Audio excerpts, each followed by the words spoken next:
I'm hearing screams and they saying we sold out. But I'm hearing screams from his fans cause we sold out. It's so loud.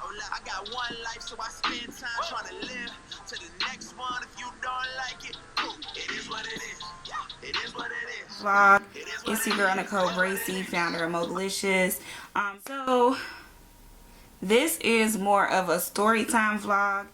The whole purpose of this particular vlog, if you are a survivor of sexual abuse or trauma or anything like that, I do want to warn you ahead of time that this video may be a trigger, so that if you continue to watch it, you may be triggered, and that you are prepared for the trigger, or you can prepare just not to watch it in general. Try not to be too graphic, but some of the topics in this vlog may get to you. This is like my first time kind of telling my whole truth and nothing but the truth. Hopefully I got all of my cries out on the last recording, but if I cry, it is what it is. With my brand, I feel like God was taking me in a different direction with talking about childhood sexual abuse and trauma, just because with my brand, like probably 2 years ago, like I was real goal oriented, business focused, hustler mentality, very gold digger type of thing. And so I had a lot of people with kind of, you know, working with other coaches and things of that nature. They would always ask me like, but why? But why do you want women to be motivated? But why do you want, you know, them to feel this? Why do you want them to make their own money? Why? And my why was always very kind of shallow. And I feel like the reason why it was shallow was because I was actually in a place of being shallow from the standpoint of not really wanting to get to the root of my own issues. I've been in therapy for a few years now. I've been through healing groups, and I never really ever talked about the fact that my why was because I was a sexual abuse survivor, a childhood sexual abuse survivor. And I really didn't want to talk about that aspect of me. I wanted to have all the nice clothes. I wanted to, you know, be bottling, gold digging, driven, hustling, slaying, you know, doing all of that. I wanted to be empowered, and I wanted other women to be empowered. And it wasn't, you know, from really the best place, I say, because it was pride in some sense, because I really didn't want to deal with that. I wasn't thinking about that every day, but it's kind of like when you're a survivor, you go through this disassociation where you just kind of extract certain things from your memory, and that's kind of what I did. So getting into the story, I will say that I experienced a lot of childhood sexual abuse as early, or should I say trauma and abuse, I kind of mix them all together, as early as the age of at least 4 or 5. So some instances, I know a lot of people probably, certain people have experienced, you know, with the babysitter, and like even from when I told my story the first time, certain instances I realized that I blocked out, and I'm starting to remember as I tell my story. So I want to encourage you to, if you are a survivor, like literally begin to tell your story. I don't care if it's, you know, sharing some of it to a close friend, or writing it in a blog, or writing music, or whatever it is that you need to do, but you have to unpack your story. And this was so important for me because I really wanted to be empowered and all these things, because I didn't want to feel ugly. I didn't want to be seen as a victim. I didn't want to be seen as somebody who was dependent on people, and just everything negative, which was a result of shame that came from my trauma. So I remember one instance as early as kindergarten, you know, a girl showing me like her genitals as early as 5 years old in the bathroom stall, and just kind of being like really messed up, you know, seeing a girl, I mean, you're 5 years old and you're seeing somebody with breasts and pubic hair and all these things. So I remember that just kind of confusing me and throwing me off, and I never told anybody about it. And then another situation was during a nap time, you know, and I know they don't do nap time anymore in the schools here in Ohio. I don't know about any other places, but you know, during nap time, being, you know, sharing a cover with, or a sleeping bag with a young lady, and I remember an Asian boy, and I remember like that she had on jeans, and I remember her belt had the words "okay" like inscribed in the front of it, and I remember during this nap time her unbuckling her belt and like taking me and the boy's hands and shoving our hands down into her pants. And so in that situation, once again, I was confused. I knew like, okay, well, that's her pee. You know, we don't do that. But once again, I was so confused or shocked that I didn't do anything. And I was like so shocked that, you know, the teacher didn't notice it, because this was during nap time. And we had an awesome kindergarten teacher. If that happened to my daughter in kindergarten and I found out, I would be livid. Like, it would be really bad. I remember being in, daycare, and you know, girls would always make me the boy. You know, people play house. House was a very common thing that people played, and a lot of times I always ended up being the boy. I always ended up kind of being real passive and, you know, very quiet, and then it would be this girl who want to play house, and I would always end up being the boy. And I remember a particular girl, you know, telling me to grab her butt or to do certain things to her, and I, like, the person that y'all see me as now, being loud and vocal and all these other things, like, I was a complete opposite of what I projected to be. That was traumatic as well. And I'm not saying these people particularly abused me, but it is a traumatic experience.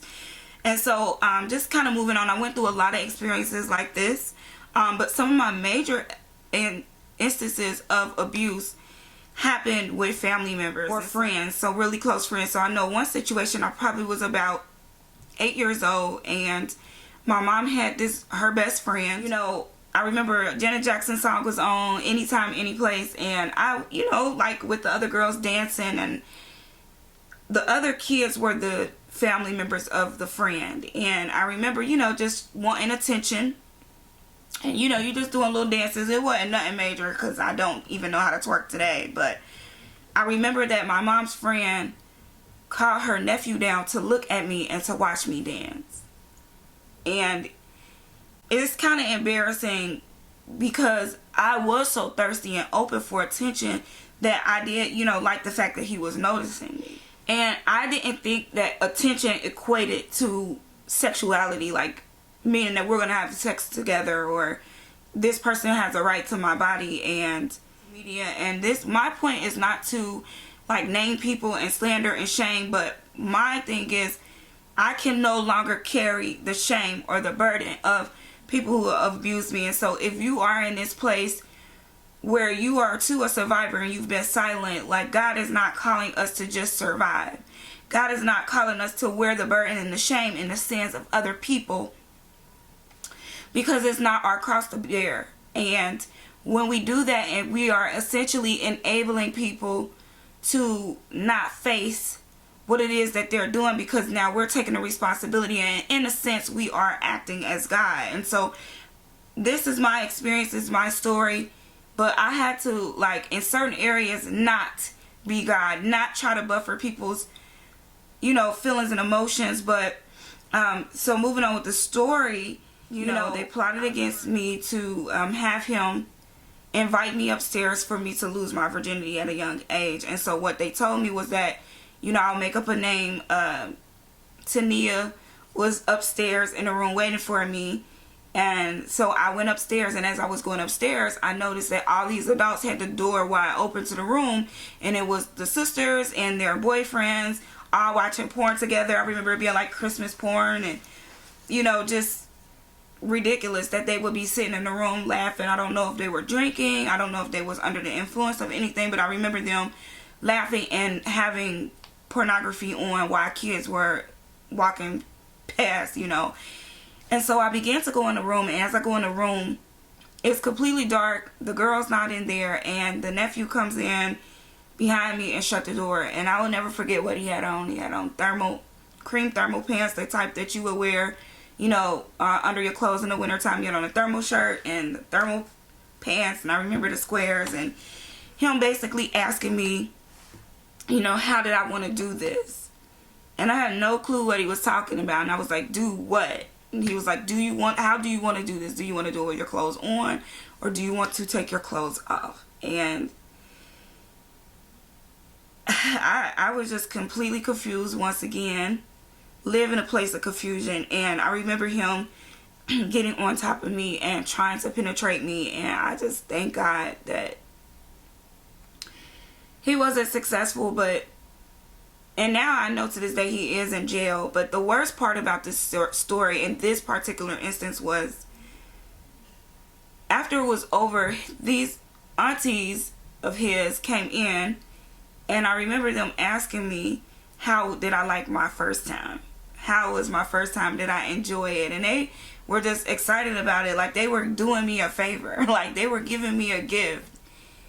And I just remember being, sitting there with my knees up like this and just rocking back and forth and just feeling very uncomfortable, like I wish I could get away. And I told them that I didn't like it. And when I told them that I did not like it, they began to ridicule my family members. I remember them telling me, like, my cousin couldn't read and my aunt, her breath stank and she was musty. Like, it was just stuff that didn't make no sense. And imagine being an 8 or a 9 or 10-year-old girl, carrying the weight of this. Like, what am I supposed to do with this information? Like, did you guys just send him in here to do what to me? And it was just very traumatic. And I know some of them are friends with me on Facebook. And I just want to say that I hope and I pray to God that you really seek him and you find him, because these people went to church. These people praise danced in church on Sunday. These people were at Bible study. Their parents was ministers. And this caused a lot of church hurt for me, because the place where you're supposed to be safe, the place where you're supposed to go in and you see these people finding Jesus and putting their hands up to the sky and screaming and shouting and crying, are the same people who forced you into a position that God didn't ask me to be in as a child, that I was not ready for, didn't ask for it. And I pray that if you are watching this, that God convicts you, that God change you, and that you really have a true encounter with him, and that you truly become saved. Because if you did that to me, I could only imagine, what other things you have done in your life. And I want to say that I forgive you. I just want to say that I forgive you. But I really hope that you find God, because what you did to me really hurt me, and it affected my life. And so I remember my first experience as far as a kiss was with a girl, because she would bring in kids who went through trauma and went through things, and then the kids would come over and the kids would be older, and I just always felt alone, or like other kids was getting a lot more attention. And so because they had issues. And I remember, one particular girl who was a lot older than me, playing house again, and basically forcing her tongue in my mouth and forcing me to kiss her. And even to this day at 32 years old, like I struggle with kissing. Like I struggle with being comfortable with kissing sometimes, or I struggle with, some people do French kiss and things of that nature. And of course everybody's different. I'm not saying that, however you do it is how you do it. But for me, my first encounter with kissing was with a girl. So, of course, you have a lot of confusion around that, and learning to do things, or just, touching another woman's body or being up against another woman's body, like, it make you question so many things. And I think this particular story that I want to tell you about, which was the most traumatic instance of my childhood sexual trauma, started about the age of 12, and I've never said this on camera or on Facebook, so this will be the first time that I share this. But I was probably about 11 or 12 years old, and I was really open and thirsty for attention. My mother had remarried, and we went to a really deep holiness church where we didn't wear, we wasn't allowed to have ear piercings and lipstick and makeup, and we wore skirts down to the ground, and it wasn't a lot of freedom and liberty. And I just I lived on punishment. Our family was really big on image and keeping things clean, and so I felt lonely a lot.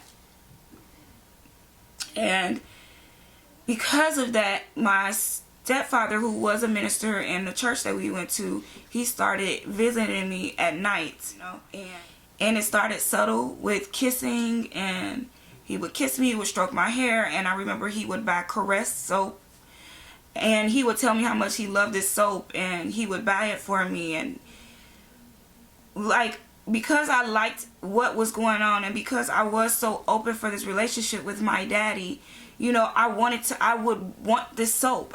In my mind, I felt that this is what connected me to him, because I honestly feel that he wasn't really the nicest or the most involved with us as a father during the day. But this was the time when he was the nicest to me. And so we would begin kissing in the mouth, and he would caress my hair, and he would tell me I'm beautiful. And I kind of start picking up, like, Dad, why don't you do this to me in front of everybody else? Why is it such a secret? And he had told me, because I like you more than I like your mom. And of course, like, what child wouldn't feel guilty about that? This competition between you and your birth mom, and he was like, I just don't want her to take it the wrong way, and so you keeping it secret. But it started progressing from my bedroom into the hallway, and him straddling in between my legs, and I started kind of noticing that this was wrong. He never like groomed me to touch him in a certain way. He mostly just touched me and caressed me and grabbed me. But I became manipulative, and so I knew that if I wanted my ears pierced, I needed to ask for whatever it was that I wanted during these times where he was getting what he wanted from me. And so I would ask for, every week I would get a liter of Pepsi, I would get a king size Snicker, I would get $1 worth of salami, I would get a pickle, and I would get a big bag of David sunflower seeds in the ranch flavor or the cheese flavor, depending on how I felt. But I would ask for certain things during these times, because I knew during these times that he was going to always tell me yes. And so because of that, I think that I just kind of learned to survive that way. And as things progressed and got, more intense, he began doing things like I was very flexible. I was in ballet, would put my legs like way behind my legs and behind my head, and do certain things, and I would, started feeling his erection up against me, and I started getting real fearful, because that's when I realized that, things were gonna go sexual, like full penetration. And I remember just kind of locking down on him, and just kind of shutting down. And he asked me one day, and I thank God that he asked this, like, am I hurting you? What's wrong? And I just told him I didn't want to do this no more. And he did ask me for forgiveness, and I was young, so I accepted it. But I felt guilty, like, to be mad about it, because he said that he was sorry. And when I was raised in church, you was taught that forgiveness meant that if somebody said that they were sorry, you was never supposed to remember what they did to you anymore. So I carried a lot of guilt being angry at him, because any good church girl is supposed to forget what a person has done to you. So I did my best to spend the night at people's houses all the time and stay away. I started working a lot. I started using, marijuana and stuff like that. And it was like after I told him to stop, he was so mean to me. I personally, like, he sabotaged my relationship with uncles. Like, if I was having too much fun or whatever, he, basically told me I wasn't allowed to play with my uncles and stuff no more.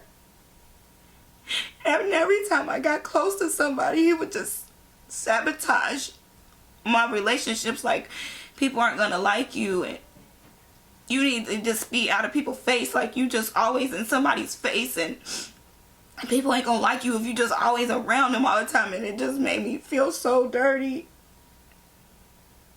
It just made me feel so unwanted, like, and I just always got in trouble. It just always got in trouble. Like, I just remember, giving, my virginity away to a guy just because he begged me so much and everybody else was doing it. And I remember hating the whole experience, like, but I just was like, I just remember wanting to have a baby just because I wanted to give this child the love that, like, I wanted. And I just remember carrying a lot of shame. And the sad thing about it is it took me some years to get up the strength to write a 4-page letter. And I gave it to my mom when I was about 14 years old. And I remember her bringing me home and confronting me in front of him.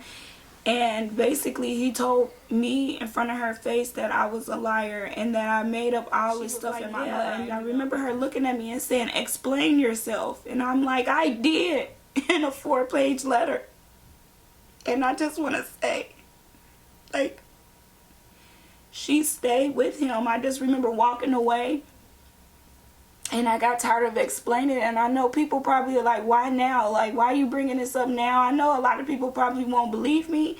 I know a lot of people probably think I'm just stirring up trouble. I won't leave well enough alone. But I lived with this for so long. Like, I had to smile at Thanksgiving and family stuff. And if he touched me, I don't really know how to be. If everybody else is happy, am I a bad person for being angry or wanting justice? And because she stayed, I feel like she prostituted me for a house. She sold me for her car, her cable TV, her fancy living, her comfort, when I had to be a good girl. And